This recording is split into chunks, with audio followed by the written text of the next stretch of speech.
ನನ್ನ ಹೆಸರು doctor Basavannappa M A. ಅಂತ ಹೇಳಿ ಕೃಷಿ ವಿಜ್ಞಾನಗಳ ವಿಶ್ವವಿದ್ಯಾಲಯ ರಾಯಚೂರಿನಲ್ಲಿ ಪ್ರಾಧ್ಯಾಪಕರ ಹಾಗೂ ಮುಖ್ಯಸ್ಥರಾಗಿ ಕೆಲಸವನ್ನ ನಿರ್ವಹಿಸ್ತಾ ಇದ್ದೇನೆ. ರೈತ ಬಾಂಧವರೇ ನಮಸ್ಕಾರ. ಇವತ್ತು ನಾವು ಸಿರುಗುಪ್ಪ ತಾಲೂಕಿನ ಕೆಂಚನಗುಡ್ಡ ಗ್ರಾಮದ ನಾಗಪ್ಪ ಅವರು ಹೇಗೆ ಕುರಿಯನ್ನ ಸಾಕಾಣಿಕೆ ಮಾಡಿದ್ದಾರೆ ಅನ್ನೋದನ್ನ ತಾವು ವೀಕ್ಷಣೆ ಮಾಡಬಹುದು. ಕುರಿ ಸಾಕಾಣಿಕೆ ಬಹಳ ಪ್ರಮುಖವಾಗಿರ್ತಕ್ಕಂಥದ್ದು. ಕೇವಲ ರೈತರು ಬೆಳೆಗಳನ್ನ ಬೆಳೆದಾಗ ಹೆಚ್ಚಿಗೆ ಮಳೆ ಬಂದು ಅಥವಾ ಮಳೆ ಇಲ್ಲದಾಗ ನಷ್ಟವನ್ನ ಹೊಂತಾರೆ.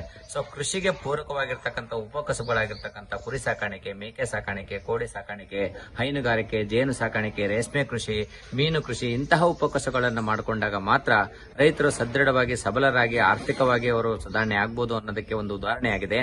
ರೈತರು ಕುರಿ ಸಾಕಾಣಿಕೆಯನ್ನು ಮಾಡಬೇಕು ಅಂತಂದ್ರೆ ಅಕ್ಕಿ ತುಂಬಾ ಸ್ವಚ್ಛವಾಗಿರ್ಬೇಕು ಮತ್ತು ಅದಕ್ಕೆ ಬೇಕಾಗಿರ್ತಕ್ಕಂಥ ಆಹಾರವನ್ನ ಚೆನ್ನಾಗಿ ಸಂಗ್ರಹಣೆ ಮಾಡ್ಕೊಳ್ಬೇಕು, ಬೆಳೆಸಬೇಕು ಮತ್ತು ಸ್ವಚ್ಛವಾದ ನೀರನ್ನ ಕುಡಿಸಬೇಕು.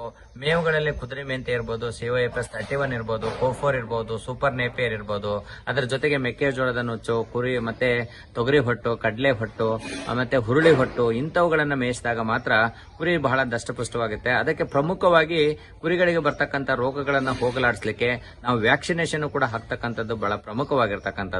ಈಗ ನೀಲಿ ನೆಲಗೆ ರೋಗ ಆಗಿರ್ಬೋದು, ಕಾಲ್ಬೇನೆ ಆಗಿರ್ಬೋದು, ಚೆಪ್ಪೆ ರೋಗ ಆಗಿರ್ಬೋದು, ಆಮೇಲೆ ಕರುಳು ಬೇನೆ ಆಗಿರ್ಬೋದು, ನೀಲಿ ನೆಲಗೆ ರೋಗ ಇವುಗಳನ್ನ ಹೋಗಲಾಡಿಸ್ಲಿಕ್ಕೆ ವೈದ್ಯರ ಒಂದು ಸಲಹೆಗಳನ್ನ ಪಡ್ಕೊಂಡು ನಾವು ಇಂಜೆಕ್ಷನ್ ಮಾಡಿಸಿದಾಗ, ವ್ಯಾಕ್ಸಿನೇಷನ್ ಮಾಡಿಸಿದಾಗ ನಾವು ಹೆಚ್ಚಿನ ಒಂದು ರೋಗಗಳನ್ನ ಹೋಗಲಾಡಿಸಿ ಉತ್ತಮವಾದ